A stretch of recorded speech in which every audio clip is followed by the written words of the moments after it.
But sino naniniwala, hindi ka pwedeng sumaya na puro kautang, lalo na pagtanda mo. Totoo po ba yun? Hindi ka pwedeng sumaya na puro panghihingi ka, lalo na pagtanda mo. At hindi ka pwedeng sumaya nang hanggang sa huling sandali ng buhay mo, matanda ka na, naghahanap buhay ka pa. Totoo. It's a sad reality talaga para sa ating mga tumatanda na well, minsan pagka gusto mo mag-apply ng trabaho, hindi ka na natatanggap, wala kang mapupuntahan kundi ang humingi, di ba? Hingi sa kapamilya, hingi sa, buti kung magbibigay kapitbahay mo, no? Napakahirap bilang isang senior, no? Bilang isang matanda na wala naman tayong pagkakakitaan at wala tayong savings, okay? So, ito yung ating reality na kinakaharap natin ngayon. Tapos, alam mo yun, we are expecting, no, na sana mabibigyan tayo ng ayuda mula sa gobyerno. Paano kung hindi pa tayo nakakatanggap? Paano kung hindi pa nakarating sa ating lugar, no, yung mga nagbibigay sa galing sa gobyerno, no? Anong mangyayari sa atin?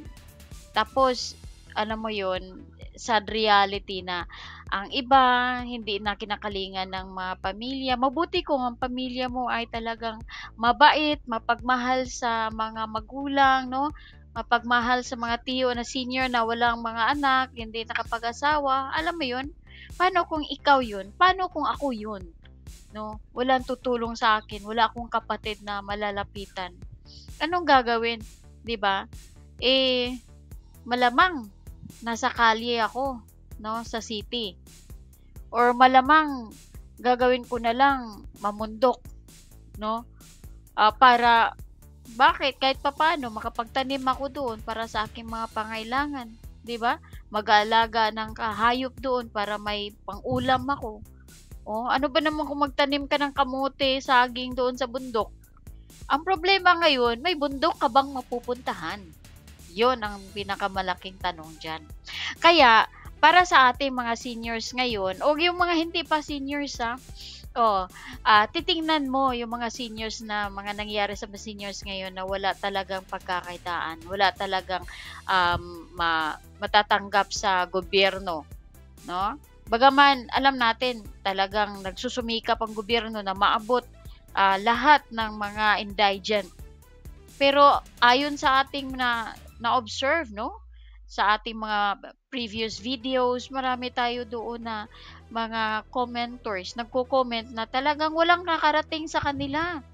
May iba hirap na daw sila, wala silang pangailangan ni pambiling gamot, wala, no? So, ngayon pa lang, no, kayong mga kabataan, ngayon pa lang, kapag kayo ay malakas pa, isipin ninyo yung pagtanda, no? Mag-save kayo kahit paano, no? Mag-save para sa ating pagtanda. Kasi in case na magkaproblema ang ating pamilya, hindi makakatulong sa kaagad sa atin, meron tayong madudukot, no?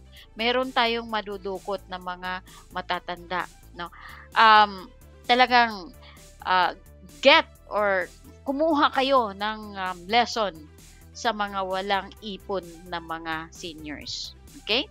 So, sa ating video, lagi tayo nag-upload ng mga videos tungkol sa mga tulong galing sa gobyerno papunta sa mga indigent or mga senior citizens, no? Na talagang kailangan ng tulong. Pinagsikapan din natin, no, na ma-update natin ang ating mga seniors na ito, namimigay na sa inyong lugar, no? Ito, ganito ang mga binibigay doon. Itong mga kailangan, puntahan ninyo sa inyong mga barangay o kung saan sila mamimigay ng mga ayuda para sa ating mga senior citizens, no? It's a sad reality talaga para sa ating lahat, no? Kahit ako man, no, nagsusumikap din ako, pero naku, pag tumanda na tayo, kahit man sa anong larangan ng trabaho, mahirapan tayong kumuha ng trabaho. Oo, hirap na hirap din kami. Pero saan tayo? Hindi naman buong buhay natin na lang na nanghihingi tayo ng tulong sa ating mga kamag-anak. May buhay din sila eh. May kanya-kanyang problema din sila. Okay? So, kaya I'm urging everyone, yung mga malakas pa, mag-ipon. Mag-ipon. Kasi ako talagang, I regret the time na I had maraming trabaho na pinagdaanan before, nag-abroad ako before, malaki ang sweldo ko before, but hindi ako nag-iipon. Hindi ako nagtatago para sa aking pagtanda ngayon. Alam mo yun, pag tumanda ka na, hirap ka na, ayaw mo nang magtrabaho, sana, no? Ayaw mo na magtrabaho, gusto mo na lang magtumahimik sa tabi, gusto mo na lang na talagang mag-enjoy ka na sa buhay mo dahil marami ka na lang iniindang sakit. So, lesson learned para sa lahat, no? At sana yung mga malakas pa, mga kabataan pa na nakarinig sa ating mga sa video na ito, no? Nakakita at nakarinig sa video na ito. Kuhanan ninyo ito ng lessons, okay? Huwag maging katulad sa amin na walang iniipon, tumanda na at walang madudukot. Okay? So, yan ang ating ina-upload ngayon. Sana kakuhaan na ito ng aral sa lahat ng ating mga kababayan, no? Lalo na may mga trabaho pa. At saka sa mga kapamilya na may mga senior citizens kayo, please, tulungan din nyo naman ang inyong mga matatanda ng mga kamag-anak. No? Kudos doon sa mga, tawag dito, yung mga tumutulong, nagmamahal ng kanilang mga matandang mga kamag-anak. No? Good job sa inyo. God bless sa inyo. No? Kasi kapag ikaw tumutulong, good karma yan. Babalik sa iyo ang iyong mga ginawang mabuti sa iyong kapwa. Okay? So, patuloy natin abangan. I mean, we will be uploading the next time na video na kung ano pa ang pwedeng magawa ng mga seniors natin. No? Meron tayong mga na-research na mga pwede pa na pakinabangan, pwede pa na magagawa ng ating mga seniors, no, na may kakayahan pa naman kasi hindi ibig sabihin seniors ka na, hindi wala ka ng kakayahang kumita para sa sarili mo. Meron 'yan, no? Lalo yung mga seniors natin na mga may pension sa SSS, may pension sa GSIS, meron sa mga retirement nila, no? Make sure na kahit kunti, no, magtabi talaga. Alright? Okay, so panoorin natin, patuloy natin panoorin itong video. May dagdag pa dito na mga gems, no, si Kuya para sa atin.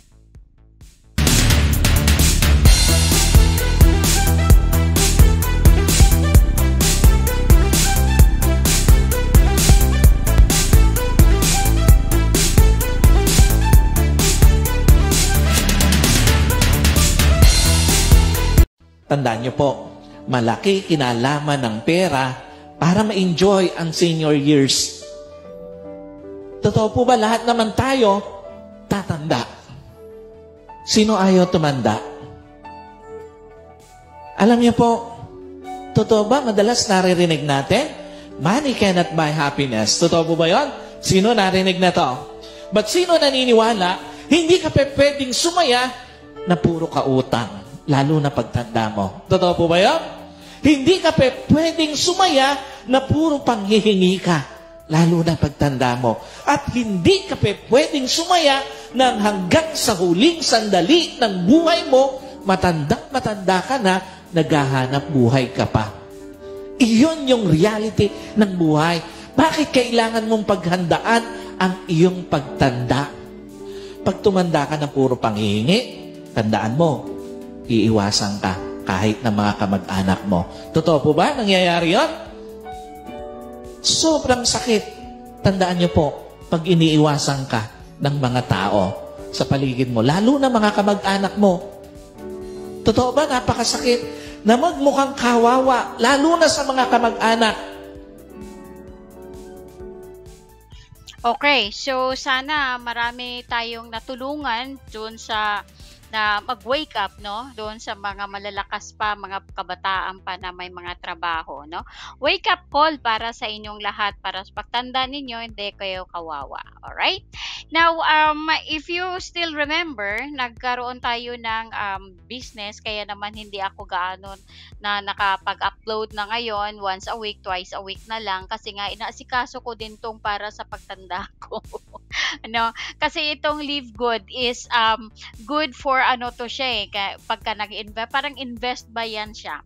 No, kapag masipag ka, talagang monthly, weekly pa nga ang kikitain mo dito. Pero kapag abangers ka lang, no, naghihintay ka lang sa mga ka-group mo na maglagay sa iyong ilalim ng mga downlines mo, then you have to wait for 1 or 2 years for you para mapuno yung team mo at magkakaroon ka ng kita buwan-buwan, no? So itong Live Good talagang napakaganda para sa akin, maganda din ito lalong-lalo pag ikaw isang networker, lalong-lalo pag ikaw isang masipag na mag-share ng business na to.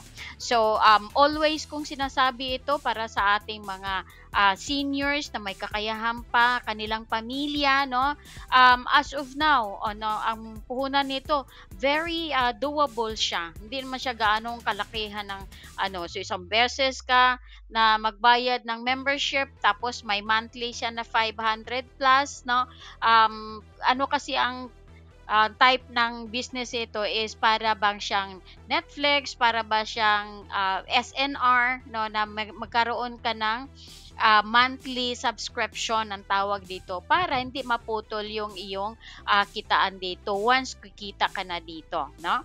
So to everyone na mga masipag at networker kayo, this is a good business for you. Okay? All right, hindi ito siya yung get rich quick ito yung mabilisang quick scheme, no, na yayaman ka kaagad. No, ito ay kailangan trabahuin. Pag ayaw mo magtrabaho, maghintay ka 1 to 2 years. Hintayin mo to para magkaroon ka ng monthly. Ano ba lang naman yung 1 to 2 years tapos monthly kang magbabayad ng subscription na 500 plus, no?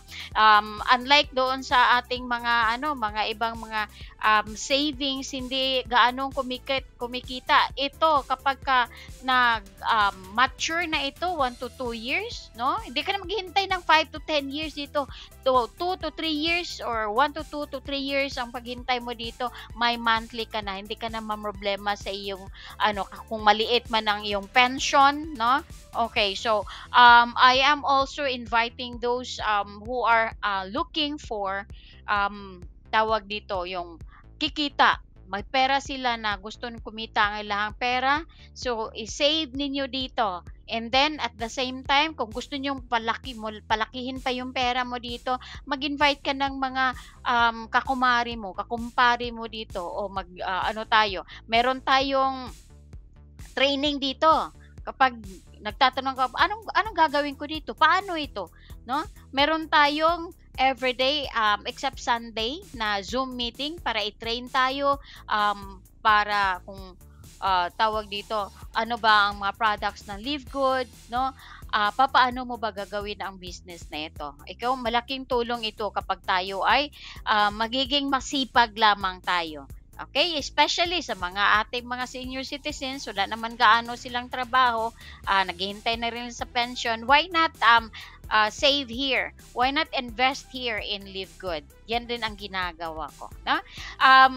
Just for those who are interested lang naman. Okay? Alright, and meron akong link dyan sa description ng ating video na ito. Okay, i-check ninyo dyan at i-click ninyo. Merong tour doon or otherwise, pwede kayong magtanong sa akin. Okay, comment mo sa comment section or check the description in our video today. Okay? Alright, so so much for that, and we're good now, and have a wonderful day, everyone.